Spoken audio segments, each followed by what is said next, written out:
अब हम पढ़ेंगे पार्ट टू। पार्ट टू में क्या कह रहा है, पिता की आयु उसके पुत्र की आयु से की 4 गुनी है। 6 वर्ष बाद पिता की आयु पुत्र की आयु की 2.5 गुने से 6 वर्ष अधिक हो जाएगी। तो दोनों की वर्तमान आयु निकालनी है हमें। ठीक है, तो हमें पहले करेंगे, लिखो यहाँ पे, माना पुत्र की आयु बराबर एक्स है। अब पिता की निकाल लो यहाँ पे।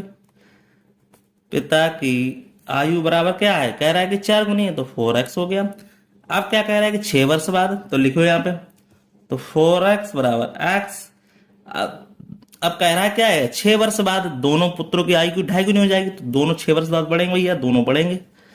अब कह रहा है क्या है पुत्र की आयु 2.5 गुने से, 2.5 का मतलब क्या हो गया, 2 सही 1/2, तो 2 दूनी 4 1 5, तो 5/2 क्या कह रहा है, 2.5 गुने से 6 वर्ष अधिक हो जाएगी। 2.5 गुने से कितने हो जाएगी, 6 वर्ष अधिक हो जाएगी। चलिए इसको देख लेते हैं, तो क्या हो जाएगा 4x प्लस के 6। अब इसको हम सॉल्व करना है, तो ये लासा लेंगे तो ये दो कितना आ जाएगा, 2 आ जाएगा इसका, तो कितना हो जाएगा 4x प्लस के 6, और ये कितना होगा 6 दूनी, इसके नीचे 1 होगा, 6 दूनी 12 हो जाएगा। ठीक, अब इसको हम सॉल्व कर लेंगे, ये 2 कहाँ चला जाएगा, इसमें आ जाएगा, तो लिख दो 2 4x प्लस के 6 बराबर क्या हो जाएगा 5x प्लस के 6 और प्लस के 12, तो कितना होगा 2 चौकू 8 और 2 छक्के 12, तो 5x प्लस के 5 का 30 और प्लस के 12, तो 8x 5x बदल लाएंगे 5x बराबर, इनको जोड़ लेंगे, ना जोड़ो तो कोई दिक्कत नहीं है। देखो 30 प्लस के 12 इधर लाएंगे माइनस के 12, तो ये -12 प्लस 12 कट जाएंगे, तो क्या बचेगा यहाँ पे 3x बराबर कितना हो जाएगा 30 बचेगा। यहाँ और कर लो यार, तो 3x बराबर कितना है 30, तो x बराबर क्या है 30/3, काट देंगे तो x बराबर क्या आ जाएगा यहाँ पे 10 आ जाएगा। और ये 10 आ गया, ये हमारा क्या हो जाएगा आंसर हो जाएगा। अब देखो यहाँ पे हमने क्या माना था, यहाँ पे x बराबर किसकी वैल्यू आ गई, पुत्र की मानी, तो पुत्र की वैल्यू कितनी आ गई यहाँ पे 10 आ गई। पिता की कितनी हो जाएगी 10 × 4, 4 × x है तो कितना हो जाएगी 40 वर्ष। तो हमें दोनों की पता लग गई, तो ये हमारे क्या हो जाएंगे, ये आंसर हो जाएंगे। इस तरह से पिता पुत्र की आयु का दोनों का हमें पता चल गया। चलिए अब नेक्स्ट क्वेश्चन देख लेते हैं। नेक्स्ट क्वेश्चन क्या कह रहा है, एक आयत की लंबाई उसकी चौड़ाई से 5 सेंटीमीटर अधिक है, यदि उसका परिमाप 26 सेंटीमीटर, तो उसकी लंबाई याद कीजिए। तो हमने क्या किया यहाँ पे, अब जरा समझे, यहाँ पे हमें समझना है यहाँ पे सही तरीके से।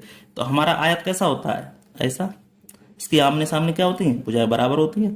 तो कह रहा है क्या कह रहा है, ठीक, इसमें कह रहा है कि उसकी आयत की लंबाई चौड़ाई निकालनी है हमें, आयत ऐसा होता है। चलो पहले लिख लेते हैं यहाँ पे, माना माना चौड़ाई हमने क्या मान ली, उसकी x मान ली।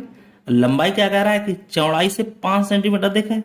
अगर हमारी चौड़ाई ये x है और इसकी लंबाई लंबाई कह रहा है, यहाँ पे लिखो लंबाई, तो यहाँ पे लिख लो लंबाई बराबर क्या कह रहा है, चौड़ाई से 5 सेंटीमीटर अधिक है। इसका मतलब क्या है, जो x है उससे 5 सेंटीमीटर अधिक है, तो लंबाई हमारे कहते हैं x प्लस के 5 है।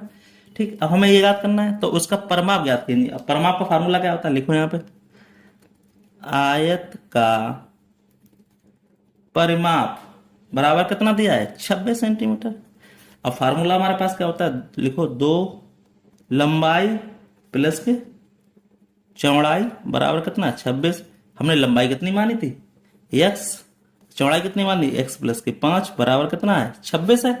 तो अब इसको गुणा कर लेंगे, तो यहाँ पे देखो पहले इनको जोड़ लो, कितना हो गया 2x प्लस के 5 बराबर 26, कितना होगा 2 दूनी 4 और प्लस के 10 बराबर 26, तो 4x बराबर 26 माइनस के 10, तो यहाँ पे क्या हो जाएगा 4x बराबर कितना हो गया, ये 16 रह गया। अब यहाँ पे क्या फिर करेंगे, तो 4x बराबर 16 के, तो x बराबर 16/4, 4 चौकू 16, तो x बराबर क्या आ गया 4 आ गया। अब हमारे पास x वैल्यू 4 आ गई।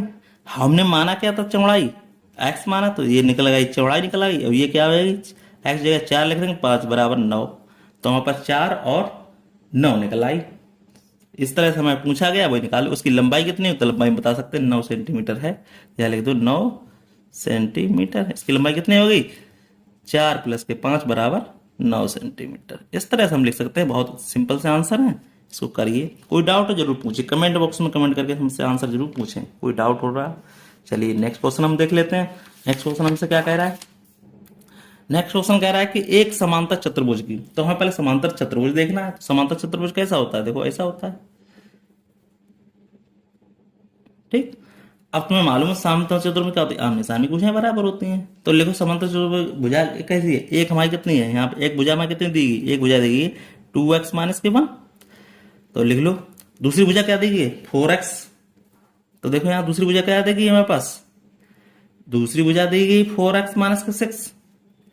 पहली भुजा ये, दूसरी भुजा ये, देखो 4x-6। तो क्या करें, आप भुजा की माप याद कीजिए। चलो हम कर लेते हैं। तो हमारे पास क्या पहली भुजा, समांतर चतुर्भुज दिया गया है, तो पहले हम लिखेंगे 2x-1 दिया गया है। और दूसरी भुजा कितनी दी गई है, दूसरी भुजा हमारी दी गई है 4x-6। तो इनको सॉल्व करेंगे हम। तो क्या लिखेंगे, तो 2x-4x बराबर -6 और +1। तो क्या हो जाएगा, ये -2x बचा, यहाँ पे -5 बचा। तो x बराबर क्या बचेगा, माइनस माइनस कट गया तो 5/2 बचेगा। अब x बराबर कितना आ जाएगा, 2.5 आ जाएगा। x की वैल्यू कितनी आ गई, 2.5। अब हम इसकी भी निकाल लेंगे। अब देखो इसके क्या माना था, ये वाली मानी थी, तो लिखो यहाँ पे 2x-1।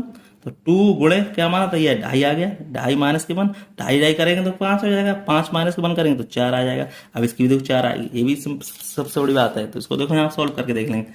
x-6 तो 4 गुणे कितना माना है, 2.5 -6। अब 2.5 का 4 गुना करेंगे कितना आ जाएगा, 10 -6। तो इसकी भी 4 आ गई। इसकी मतलब ये हमारा आंसर बिल्कुल सही है।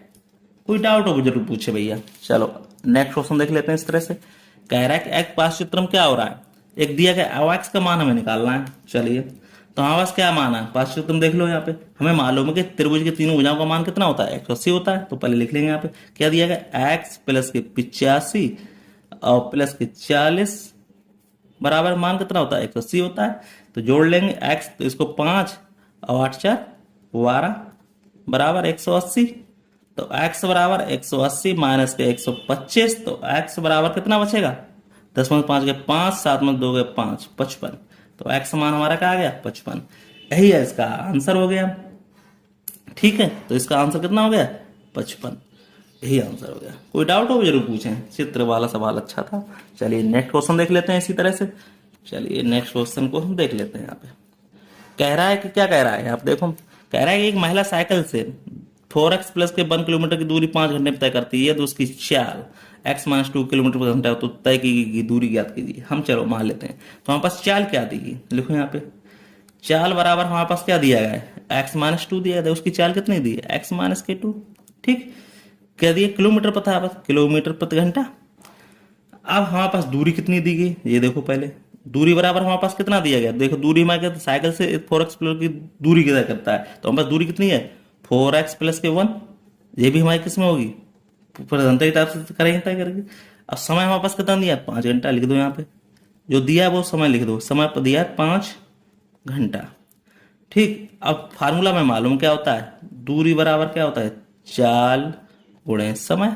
सिंपल सी बात समझ लो। अब हमारे पास देखो, अब हम क्या करना है, दूरी हमारे पास पता चल गई कितनी है, ये लिख लो 4x + के 1। चाल में पता चल गई कितनी चाल से चल रहे हैं हम, चाल हो गई x - के 2। ठीक, अब समय कितना लग रहा है हमारे पास, 5 घंटा। तो हम लिख लेंगे यहाँ पे 4x + के 1 बराबर, इसको गुणा कर लेंगे तो 5x - के 10। तो 4x, अब यहाँ पे क्या करेंगे हम, देखो इसको जरा यहाँ पे लाएंगे 5x बराबर -10, इसको ले जाएंगे 1 इधर हो जाएगा। तो यहाँ पे बचेगा -x बराबर -11। तो आंसर आ जाएगा x बराबर 11।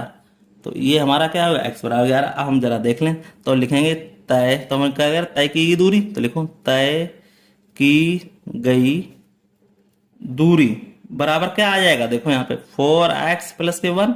तो 4 गुणे x मान कितना आ जाता है, 11। 11 + के 1, तो 11 × 44 + के 1 बराबर 45।